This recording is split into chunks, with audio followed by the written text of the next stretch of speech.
Hey guys, back again with another review, and this time it's of the 1980 horror film New Year's Evil, which was directed by Emma Alston and it starred Roz Kelly, Kip Niven, Chris Wallace, Grant Kramer, Louis Moritz, Jed Mills, Taff O'Connell, John Green.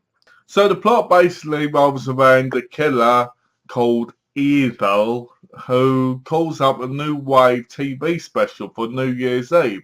As the host, Diane Sullivan, who plays the character of Blaze, as the host. Her host name is Blaze. The killer promises that at every time zone that it turns midnight, he's going to kill a person. Meaning, for instance, if it's 8 hours behind, if it's on the 8-hour time zone, dead. 6-hour time zone, dead. 5-hour time zone, and so forth, because there's 4 different time zones in America. So he calls her up. She's a little bit like put off by it, a little bit scared, because she goes, "Are you bad?" And he goes, "I'm evil." And the problem with it is he's got this thing that changes his voice, but it sounds so silly because he goes, "I'm evil," but it's like, "Oh, I'm evil." And it's just so weird. It's just silly. You can't help but laugh. Kip Niven, who plays the killer in the movie, he has great charisma and he has this real kind of invitation, like inviting kind of way about him, where he can talk to women and get them to feel at ease. And it's kind of funny because throughout the movie he changes his clothes. He goes from being like a minister to being a policeman. Now, there's a funny bit in it where he kills a police officer who's really a lot bigger than he is. And that police officer's uniform fits him perfectly, which is really funny.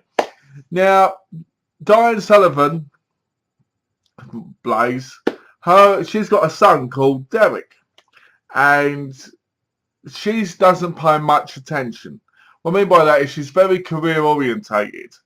And she doesn't like, she like, "What do I need to do, blah, blah, blah, blah, blah, blah, blah, blah, blah," and so forth. And Derek just wants her attention. He says to her, "Look, I've got a TV show. I've got the part. I'm really looking forward to it." And she doesn't pay much attention. Now, later on in the film, you find out that Derek has some mental health issues, which after you watch the film, you'll kind of understand where they come from.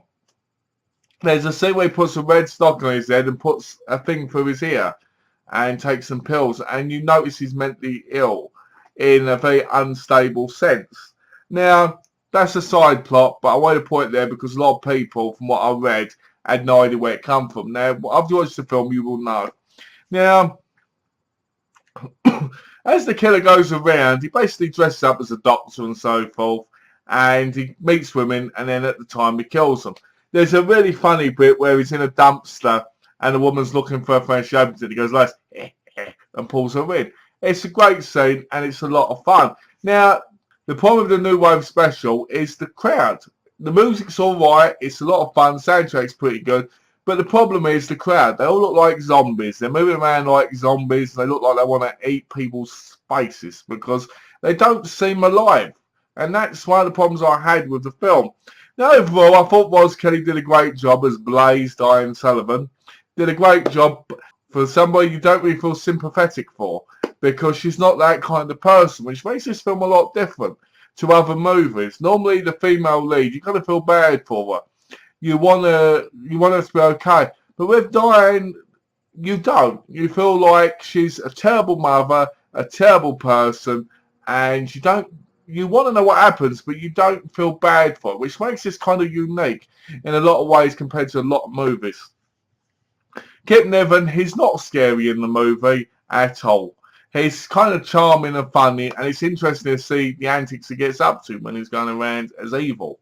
Grant Kramer, who plays Derek, Diane's son, for what he is great on the screen. I enjoyed the role he played.